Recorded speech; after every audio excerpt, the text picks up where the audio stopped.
안녕하세요. 안녕하세요.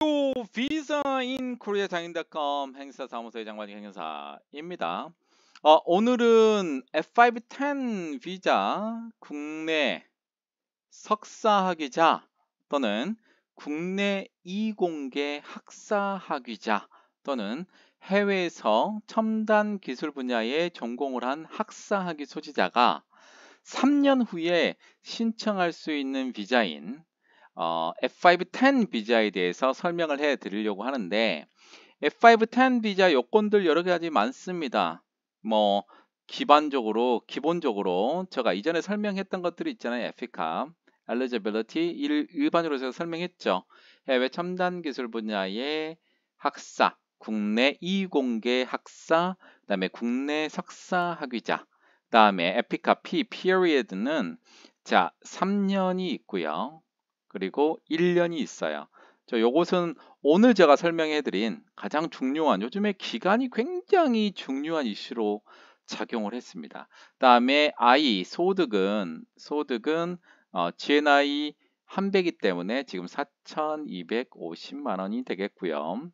다음에 CAP, 사회통합 프로그램은 5단계를 이수해야 되고, 다음에 아카데믹 디그리 제가 말씀을 드렸죠. 해외 첨단 기술 분야의 학사, 국내 이공계 학사, 국내 석사, 석사는 전공하고 관련이 없어도 됩니다.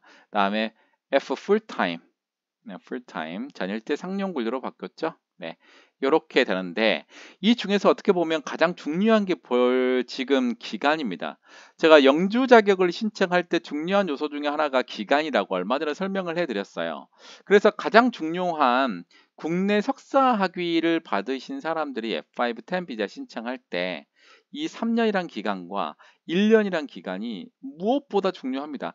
여기에서 플러스 90일과 그 다음에 180일이 더 추가가 됩니다. 그래서 이 세 가지에 관련돼서 오늘 여러분들께 설명을 해 드릴 예정이고, 영주 자격은 우리나라에서 외국인이 취득하는 마지막 비자이기 때문에 전문성이 상당히 중요합니다. 그래서 여러분들 영주 자격 관련돼서 궁금한 사항들 진행을 원하시는 경우에는 010-6383-3078 미스터 장에게 전화를 주시면 될 것 같습니다. 자, 오늘 강의 시작하겠습니다. 오늘 주제는 국내 석사 학위자 F510 비자의 가장 중요한 기간 요건인 3년과 1년에 대한 근무 기간에 대해서 좀 설명을 해볼 건데, 우선은 첫 번째로 신청일 현재 3년 이상 국내에요. 계속 체류할 요건이 90일 요건이라고 제가 정했습니다.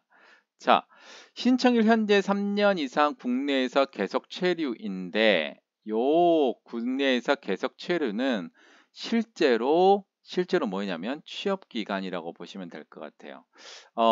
이게 좀 작년에 바뀌어 가지고 이 국내에서 계속 체류, 그 얘기는 취업 기간이라고 보시면 될 것 같고, 자, 졸업은 언제 했는지는 중요하지 않아요.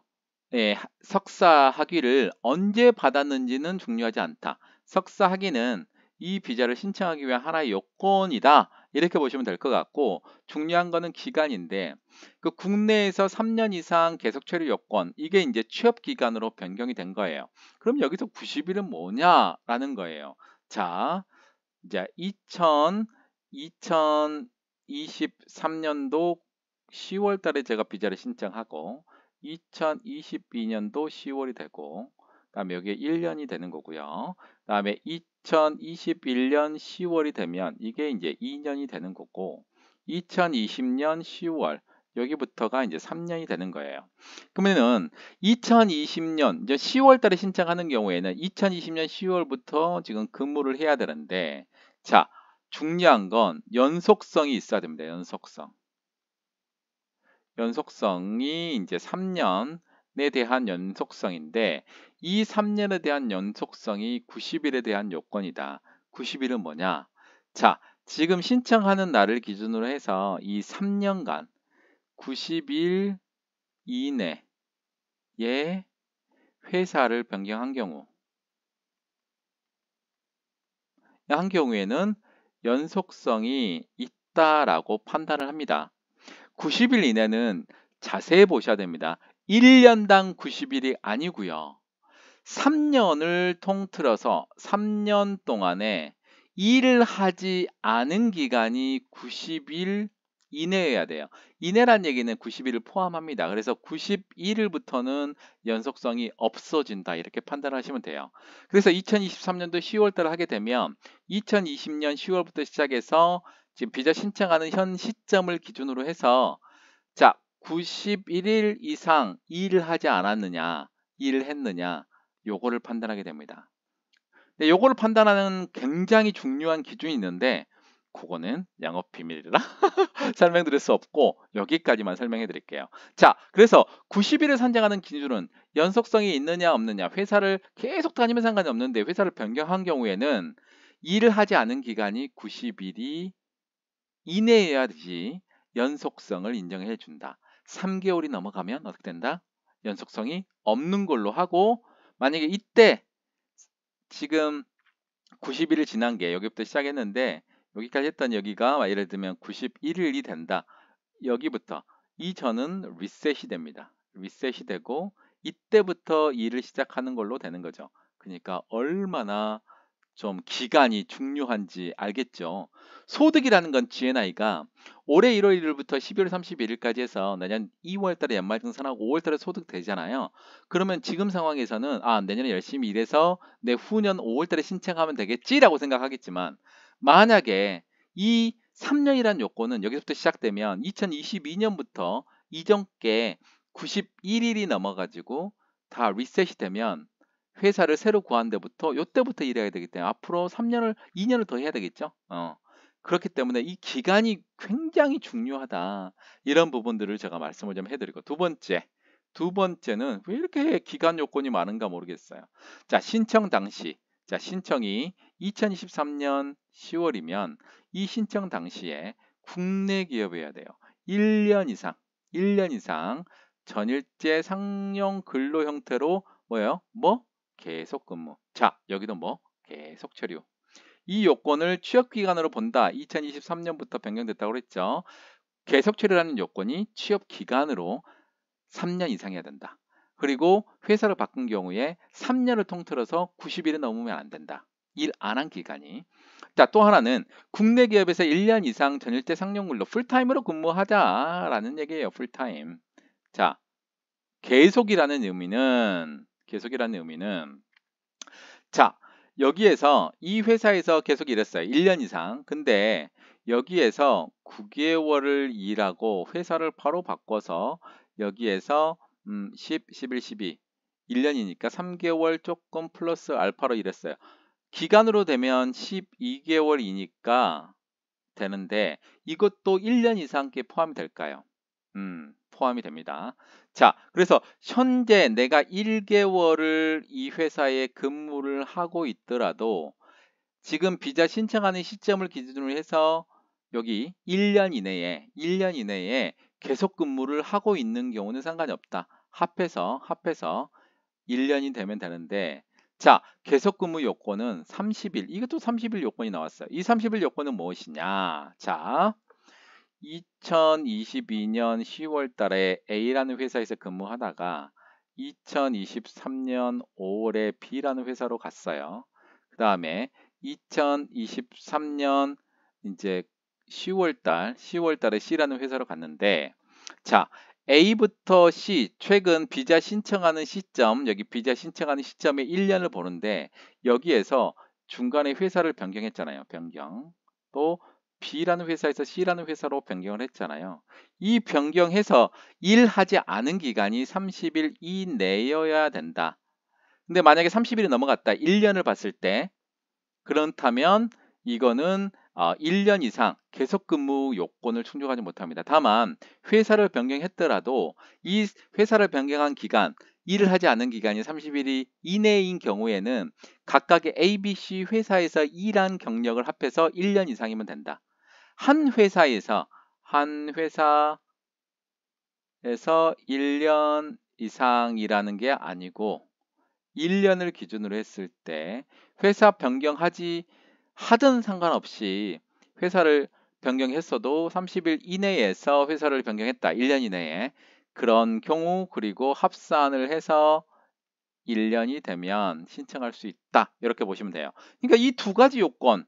자, 크게 3년 요건은 일을 3년 동안 해야 되는데 그 3년 동안 계속 일을 했다라는 그 요건은 3년을 통틀어서 90일 이내에 일을 안 한 기간이 있는 경우는 연속성, 91일부터는 계속 일을 하고 있는 것이 아니다. 이 두 가지 요건 충족해야 되는 거예요. 그리고 지금 비자 신청하는 시점을 기준으로 해서 A 회사, B 회사, C 회사 옮기는 건 괜찮다. 다만 30일 이내에 회사를 찾아서 일하는 경우에는 A, B, C 회사 기간이 1년이면 신청이 가능하다. 이 두 가지 요건을 반드시 충족해야 되는데 다만 이제 어떤 분들께서는 한 가지를 놓치고 있는 경우 있어요. 일반적인 영주 자격 신청을 할 때 주의해야 되는 요건. 어떤 거요? 엄청 까다로운 조건이죠. 자, 어떤 조건이냐면 펜이 어디 갔죠?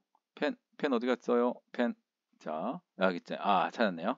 자, 해외에 일시간 출국이 매회 90일 이내여야 되고, 자, 출국 일자 총합이 매년에 180일 이내여야 되고, 국내에서 연속하여 계속 체류한 것으로 인정이 된다. 자, 이 3년 기간 안에 한 번에 해외 출장 갔는데, 고향에 갔는데, 뭐 이제 출국 기간이 90일이 넘으면 91일부터는 리셋이 되는 거고 또 1년을 기준으로 했을 때 한 번 싱글 타임 디파처가 91일이 넘으면 안 되고 1년 매년마다 기준으로 했을 때 181일이 해외에 나가 있으면 안 된다. 이 세 가지 요건을 다 충족해야 된다. 이거는 일반 기간 요건이에요. 이거는 모든 영주 자격에 포함이 된다. 이렇게 보시면 돼요. 뭐 일부 F5 11 같은 경우는 크게 상관이 없겠지만 일반적인 영주 자격에는 다 기간 산정을 할 때 무조건 들어가는 게 3번입니다. 그래서 요거 안 보시면 큰탈 납니다. 그리고 F5 10 비자는 1번과 2번의 기간 요건을 충족을 해야 된다. 이 기간 요건이 3년과 1년이다. 자세한 사항들은 제가 강의를 했어요. 이거를 들으실 때 요 부분들 꼼꼼하게 들으지 않으시면 엉뚱하게 또 해석하게 됩니다. 그러니까 제가 강의 들으는 그 3분부터 10분 사이의 그 과정들은 꼼꼼하게 들어야 될 필요가 있다. 자, 오늘은 국내 석사 학위자가 F5 10 비자를 신청할 때 요즘에 가장 중요한 요건이 뭐냐? 기간 계산이다. 그럼 결국은 3년 일하고 1년간 풀타임으로 근무한 그 부분을 증명을 해야 된다. 요 부분이 굉장히 큰 중요한 화두로 자리매김을 하고 있다. 뿐만 아니고 여기에서 영주를 신청할 수 있는 일반 기간 요건도 충족을 해야 된다. 그래서 총 3년과 1년의 근무 기간, 그리고 일반 영주의 기본 기간 요건, 이 세 가지를 충족해야 기간 요건을 충족하는 겁니다. 엄청 까다로워졌습니다. 자, 여러분의 힘의 도움으로 자 8,770명이 됐고요. 동영상은 411개. 이것까지 포함하면 412개가 되는데 여러분들의 구독, 좋아요 굉장히 부탁드리고요. 최근에 저희가 학교의 법학원에서 강의했던 거 많은 분들이 수강을 하신 것 같아요. 그래서 이제 여러분들 굉장히 큰 도움이 되니까 행사님들 특히 이 강의를 들으시면 작년 12월 달에 강의했고요. 24강 강의입니다. 이 강의 들으시면 굉장히 큰 도움이 되실 것 같습니다. 또 외국인 분들도 그렇고 영주 자격에 관심 있는 분들은 010-6383-3078로 문의를 주시면 될 것 같습니다. 제가 일반적으로 이제 상황을 이제 PPT를 만들어서 준비하는 과정들이 상당히 간단하지는 않아요. 통상적으로 제가 이제 15분 정도 강의를 하는데 그 15분 동안 강의 준비하면서 굉장히 머릿속으로 생각을 많이 합니다. 어떻게 하면 조금 더 쉽고 간단하게 설명해 줄 수 있을까? 하지만 오늘 제가 강의 들으신 분들은 아마 충분히 이해하셨을 거고 영주 자격이 다시 한번 말씀드리자면 국내에서 외국인이 취득할 수 있는 마지막 비자이기 때문에 귀화는 외국인이 비자 변경하는 게 아니잖아요. 국적을 취득하는 거기 때문에. 그래서 영주 자격이 상당히 까다롭다. 영주 자격은 상당히 까다롭기 때문에 이 영주 자격에 관련돼서는 제가 여기다 써놓은 것처럼 문의를 하시고 전문가하고 진행하는 것을 추천해 드립니다. 자, 오늘도 하루 수고 많으셨고 제가 강의 들으면서 하루를 잘 마무리하시면 될 것 같습니다. 이상 비자인코리아 장인.com 행사사무소의 장만희 행여사였습니다. 감사합니다.